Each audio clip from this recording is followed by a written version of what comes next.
پڑھے نا بخاری مسلم، حضرت انس بن مالک رضی اللہ تعالیٰ عنہ فرماتے ہیں نجرانی چادر حضور نے اوڑھی ہوئی تھی اور نبی کریم صلی اللہ علیہ وسلم جا رہے ہیں، جناب فاروق اعظم بھی ساتھ ہیں، تو کہتے ہیں پیچھے سے ایک شخص نے نا حضور کی وہ چادر، اس میں سرخ دھاری دار تارے تھی، تو پکڑ کے نا اس نے چادر حضور کی کھینچی، تو وہ جو چادر تھی وہ حضور کے گلے میں پھر گئی۔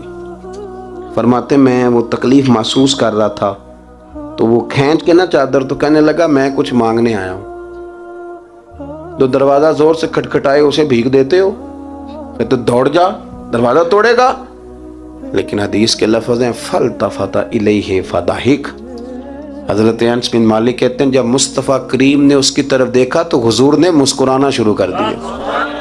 یہاں مسکرانا کمال ہے۔ اعلیٰ حضرت بریلوی کہتے ہیں جس کے گچھے سے لچھے جڑے نور کے، ان ستاروں کی نزہت پہ لاکھوں سلام، اور جس کی تسکی سے روتے ہوئے ہنس پڑے، اس تبسم کی عادت پہ لاکھوں سلام۔ حضور نے توجہ کی تو مسکرائے، فرمایا کیا لینے آیا ہو؟ کہنے لگا بھکاری ہوں، کچھ لینے آیا ہوں۔ چادریں کھینچ کے مانگ رہا ہے، تو نبی کریم علیہ السلام نے دیا کتنا؟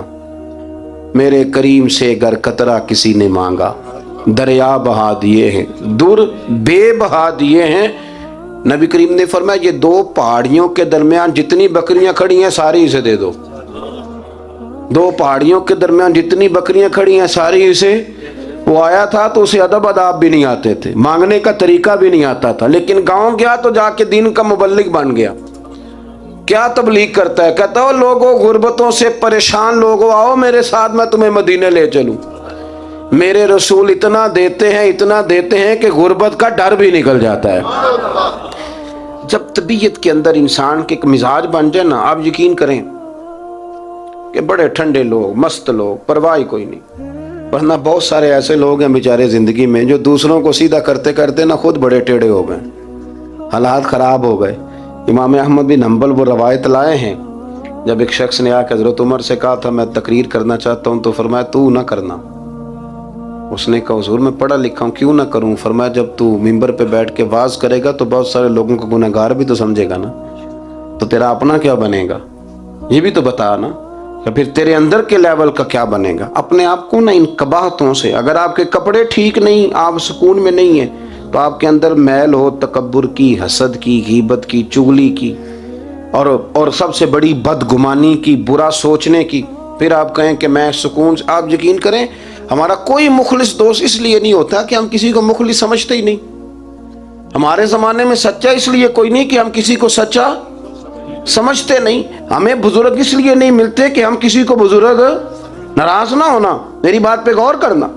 ہمارے ہاں اس لیے کوئی ہمارا ہمدرد نہیں کہ ہم کسی کو ہمدرد، ہمارے بندے کو تو دکاندار کہہ رہے ہیں، ہر بندے کو تو جھوٹا کہہ رہے ہیں، ہر بندے کو تو دھوکے باز کہہ رہے ہیں، ہر شخص تو ہماری نظر میں جاہل ہے، ہر عالم تو معاذ اللہ ہماری نظر میں بے عمل ہے۔ تو جب اس قدر زیادہ ہمارا ذہن برا ہو جائے گا، یا ایھا الذین آمنوا اجتنبوا کثیرا من الظن ان بعض الظن اثم، اتنا برا سوچیں گے تو پھر تو حضور نے فرمایا نہیں کہ اللہ تمہارے گمان کے قریب ہے، اس طرح کا گمان کرتے ہو رب بھی ویسا ہی بن جاتا ہے۔ تو اپنی سوچوں کو ستھرا کریں، اپنی طبیعت میں نرمی لائیں۔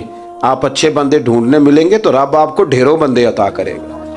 اپنے آپ کو کمزور نہ کریں، کبھی چھوٹا نہ کریں، چھوڑیں۔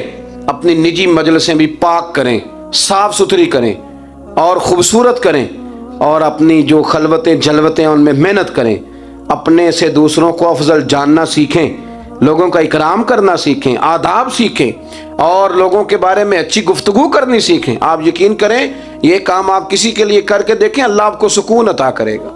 اعلیٰ حضرت بریلوی رحمۃ اللہ علیہ سے کسی نے کہا تھا حضرت جی میرا دل بڑا بے سکون رہتا ہے، تو کوئی وظیفہ دیں، تو اس کا خیال تھا کچھ پڑھنے کو بتائیں گے۔ تو فاضل بریلوی رحمۃ اللہ علیہ فرمانے لگے اس طرح کر، کسی بندے کے ساتھ نیکی کر پر اسے پتہ نہ ہو میرے ساتھ کون کر رہا ہے، اسے خبر، فرمایا اس طرح کی نیکی کر، پھر رب تیرے دل کو قرار عطا کرے گا۔ وہ جو دکھا کے مسجد میں پیسے دیے جاتے ہیں وہ نام تو ہو جاتا ہے پر سکون لے جاتا ہے وہ، لیکن جو چھپا کے نیکی ہوتی ہے وہ ذرا مزہ کر جاتی ہے۔